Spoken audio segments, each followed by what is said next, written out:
Well, during 1986, I had recently formed the law firm of Agnew and Brusovich, and had moved my practice down to Torrance. So we were only my partner Bruce Brusovich, also a former past president.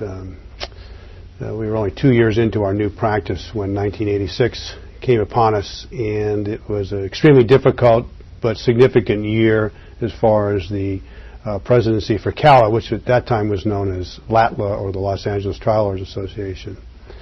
And I say significant and difficult because we were locally, as a local trial bar, and statewide, blindsided by one initiative and two events. The initiative was commonly referred to as Proposition 51, which was significant in all personal injury cases. Also, there was a tremendous assault which ended up being successful on the Supreme Court Justice Rose Bird, who was a marvelous Supreme Court Justice and much the friend of the consumer and the victim. And under the pretext that she was soft on crime and was freeing up murderers and death penalty cases, industry, product liability industry and insurance industry and business attacked her viciously. Those two things, the Proposition 51 and the attack on Rose Bird, were probably the first significant and real political challenges and fights we had as a trial bar. And we were not successful, and we were much the newcomers on the block as far as fighting the political wars that were yet to come.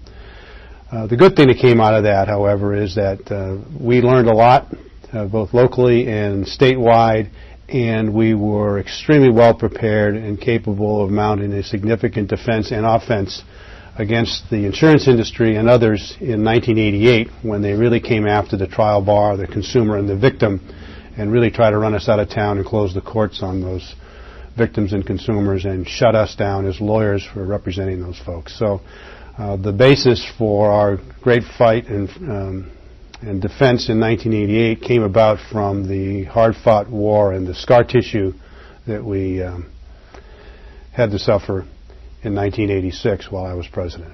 Well, CAALA, which first of all, it's the largest local trial bar in the country. And in today's climate, it provides tremendous political support to our statewide organization, the Consumer Attorneys Organization of California. And that allows us as a local trial bar, along with the state, to take on the good fight and continually fight the good fight on behalf of the consumers and victims. Quite frankly, they don't have much of a voice in the legislature or with the public at large to take on the assault of industry, insurance companies, and the like, medical profession, pharmaceutical companies. So CAALA is a significant component of the statewide organization. More importantly, or at least equally as importantly, it offers tremendous camaraderie, networking, and wonderful, absolutely the best educational opportunities for trial lawyers in the state of California. The annual event held in Las Vegas, for instance, is probably by far the most successful, the best presented, most well-prepared educational presentation for continuing education of trial lawyers in the state of California, probably in the country. It has tremendous significance for local trial bar, statewide, educational, political, all in, quite frankly, to the benefit of the consumer and victims that we represent.